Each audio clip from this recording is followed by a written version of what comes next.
এখন তো জলপাইয়ের মৌসুম শুরু হয়ে গিয়েছে, আর এই জলপাইয়ের মৌসুমে জলপাইয়ের আচার তৈরি করব না তা কি হয় নাকি?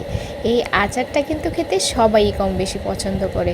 তাই আমি সারা বছর জুড়ে যেভাবে সংরক্ষণ করে রাখা যায় সেভাবেই আচারটা তৈরি করে রাখি।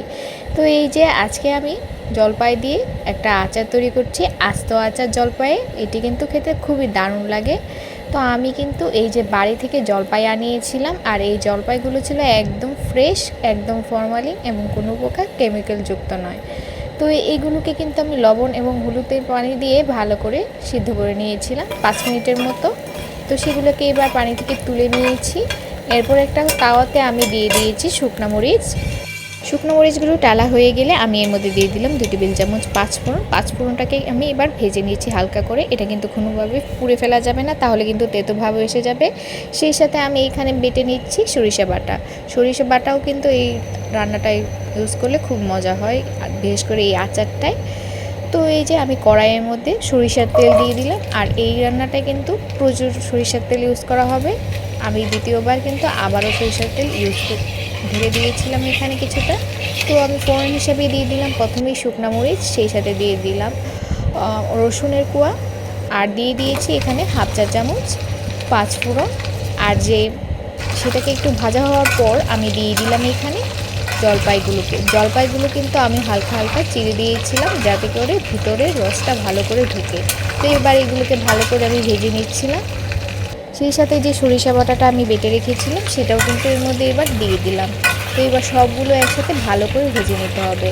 খেয়াল রাখতে হবে যাতে আঁচটা একদম লো হিটে থাকে। খুব বেশি জাল থাকলে কিন্তু আপনার আচারটা লেগে যেতে পারে, যেটা আমার পরবর্তীতে একটু হালকা লেগে গিয়েছিল। তো ব্যাপার না, আমি কিন্তু ম্যানেজ করে নিয়েছিলাম। তো এইবার এই যে আমি এখানে সামান্য লবণ ইউজ করেছি। এবার লবণ দেওয়ার পর আমি ভালো করে নেড়ে চেড়ে আবারও আমি এর মধ্যে দিয়ে দিলাম পরিমাণ মতো চিনিটা আপনারা টেস্ট অনুযায়ী দিবেন। যে পরিমাণ আপনারা মিষ্টি রাখতে চান বা টক রাখতে চান সেই অনুযায়ী আপনারা চিনিটা ইউজ করবেন। আমি এখানে 1 কাপ মতো প্রথম ইউজ করেছি, পরবর্তীতে আরও কিছুটা অ্যাড করেছিলাম। তো এটাকে কিন্তু একদম লো হিটে আমি জাল করতে করতে এরকম একটা কালার চলে আসবে। আমি একটু অন্যদিকে চলে যাওয়াতে সামান্য একটু লেগে গিয়েছিল আমার আচারটা, তারপরও কিন্তু একদম টেস্টটা ঠিকই ছিল। তো এটাকে ভাজতে ভাজতে যখন একদম ভাজা হয়ে যাবে, লাস্টে আপনি দিয়ে দিবেন এই যে আগে থেকে বেটে রাখা পাঁচফোড়ন এবং শুকনো মরিচের গুঁড়োটা। এটাই কিন্তু আচারের টেস্টটা একদম দ্বিগুণ করে দেয়। এবার এটাকে দেওয়ার পরও আমি ভালো করে নাড়িয়ে চেড়ে আবারও বেশ কিছুক্ষণ এটাকে নাড়িয়ে চেড়ে করে নিচ্ছি। এরপর আমি এর মধ্যে দিয়ে দিলাম ভিনেগারটা দিলে কিন্তু আপনার আচারটা অনেক দিন পর্যন্ত সংরক্ষণ করে রাখতে পারবেন।